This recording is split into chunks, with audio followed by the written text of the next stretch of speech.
ஒரு அழகான கிராமம். அந்த கிராமத்துல ஒரு நாய் இருந்துச்சு. அந்த நாய் எப்பவுமே எங்கேயாவது சாப்பாடு கிடைக்குமான்னு சுத்தி சுத்தி அலைஞ்சுகிட்டே இருக்கும். ஒரு நாள் அதுக்கு ரொம்ப பசி. அப்போ அங்க கடைவாசல்ல ஒரு பெரிய எலும்பு இருந்துச்சு. எலும்ப பார்த்ததும் நாயோட கண்ணுல அப்படி ஒரு சந்தோஷம்.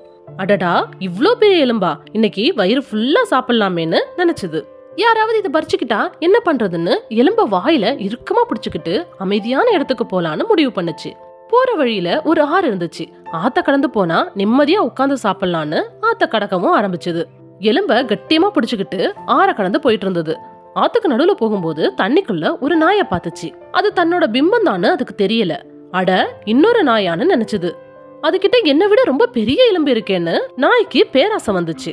தாங்கிட்ட இருக்க எலும்பு போதாதுன்னு அந்த எலும்பையும் எடுத்துக்கிட்டா 2 எலும்பு கிடைக்கும்னு நினைச்சது. அந்த நினைப்புல தண்ணில தெரிஞ்ச நாயை விரட்டணும்னு சத்தமா குறைச்சது.